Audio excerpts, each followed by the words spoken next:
i-share sa inyo yung mabuting balita na ibabahagi sa atin ng ating Lord. Ang sabi dito, kayo ay asin ng sangkatauhan. Kung ang asin ay mawala ng alat, paano ito mapapaalat na muli? Hindi ba ito itatapon na lamang sapagkat siya ay walang kapuluhan? Sino sa inyo nagluluto? Isa sa mga sangkap na dapat natin lalagyan ng ating niluluto ay asin. Pagka walang asin, anong lasa? So, ang Panginoon ay nalimbawa tayo sa asin. Nagbibigay lasa sa sangkapan. Hello? Diba? Kapag ang asin ay nawala ng alat, may kapuluhan pa ba siya? Wala na, diba?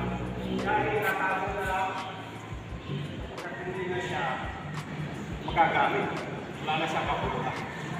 Kaya tayo, nilikha tayo ng Diyos, ginawa tayong asin na sanglibutan para makita yung ating mabubuting gawa.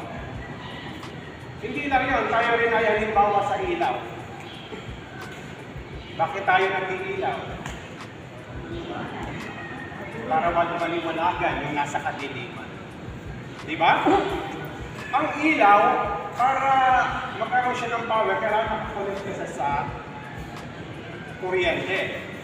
Di ba?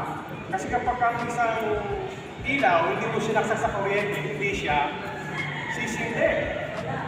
Wala siyang kabuluhan. Di ba? Kahit yung solar, di ba? Ang solar, kailangan makakulit siya sa araw. Kasi kapag walang araw, hindi rin sila magkakapower. Tayo ay nililimbawa ng Diyos sa ilaw. Kapag ang ilaw ay nawala ng kabuluhan, hindi nagsisindi, wala siyang kwenta. Kailangan nakakonekta siya sa kuryente. Tayo, hindi tayo magagamit ng Diyos kung hindi tayo nakakonekta sa Kanya. Wala tayong magagawa kapag tayo ay hiwalay sa atin. Hindi tayo magtitiwanag. Mananatili siya sa kadiliman. Kaya bilang isang ilaw, kinakailangan paliwanagin natin yung ilaw natin para makita sa atin yung mabubuting mga ginagawa. Hello? At ang ilaw, hindi siya binubuksan para itago dun sa cabinet. Inalagay siya sa talagang para maliwanagan yung nasa kadiliman. Sabi mo sa katabi mo, ilaw ka. Dapat naliliwanag tayo. Tayo ay servant ng pamahalaan ng barangay. Kailangan makita sa atin yung mabuti. Halimbawa, di ba? Kaya halimbawa tayo sa ilaw at asin. Mahalaga yun.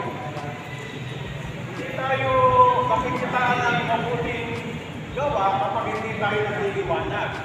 Hindi tayo nagbibigay lasa sa ating akto. Amen? Paano tayo magliliwanag? Ano gagawin natin? Una-una, dapat nakakonekta tayo sa Panginoon. Nakakonekta tayo sa power para mamuhay tayo na may pagsunod sa Panginoon. Kasi wala tayong magagawa kapag tayo ay hiwalay sa Panginoon. At isa sa mga connection na ginagawa natin na nag-pray tayo. Di ba? Inuuna natin yung ating ginagawa sa pamamagitan ng panalangin. Sabi ng Biblia, kung kita,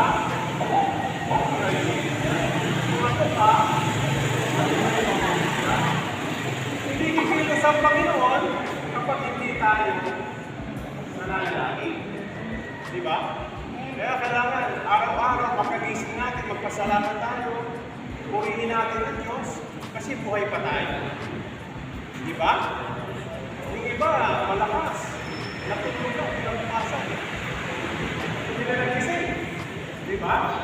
Kaya kailangan, lagi tayo mag-pray para yung protection at ang biyaya ng Panginoon ay sumama. Okay? Sige tayo mag-pray na sa inyong po. Jesus, kami pinagpapasalamat sapagkat kami, Panginoon, ay ginagabayan mo at iniingatan mo. Naniniwala po kami, Panginoon, na patuloy mo kami i-bless. Ano man ang aming ginagawa, nagtatrabaho mo kami sa bahay, kami, Panginoon, sa barangay, binigyan ng protection, ang kapayapaan mo siya dumaloy sa bawat isa.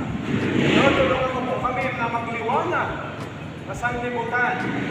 Maging ilaw at asin po kami upang magkaroon kami ng kabuluhan sa aming buhay. Naniniwala po kami na wala kami magagawa kung kami po ay hiwalay sa iyo. Kaya po kami nananalangin sa oras po ito, humihingi ng gabay at patuloy na biyaya. Sabihin natin sa pamamagitan ng dugo ni Jesus, ako ay tinubos mula sa kamay ng diablo. Sa pamamagitan ng dugo ni Jesus, ako ay pinatawad sa aking mga kasalanan. Ang dugo ni Jesus, na anak ng Diyos, ay patuloy ako nililinis sa aking mga kasalanan. Sa pamamagitan ng dugo ni Jesus, ako ay binanal, iniwalay para sa Diyos. Ang aking katawan ay templo ng Banal na Espiritu. Tinubos, nilinis ng dugo ni Jesus. Satanas, ang mga demonyo ay walang karapatan, walang kapangyarihan sa akin. Sa pamamagitan ng dugo ni Jesus, ako ay magiging ilaw at asin ng sanlibutan. Salamat po, Panginoon, sa biyaya at pagpapala para sa akin. Ako na lang mag-pray, Lord. Binilas po namin sa iyo ang barangay San Nicolas. Patuloy ng kapayapaan mo, gabay mo, pagpapala ang siyang mahayag sa bawat isa. Sa pangunguna po ni Kapitan Ogie Sembrano, we declare your wisdom, protection upon his life, Panginoon. Maging sa bawat isa, sa kabahagi, sa barangay na ito, ang mga kagawad, ang mga lupon, ang bawat isa na may partisipasyon sa gawain ito, ibinibless po namin. At patuloy na protection, pagpapala mo siyang dumali. Salamat, Lord, sinasamahan mo kami, ginagabayan mo kami sa aming ginagawa. Muli, sa iyo po namin binabalik ang mataas na papuri at pasasalamat. Ito po ang aking panalangin sa matamis na pangalan ni Jesus. Ang lahat ay magsabi na Amen.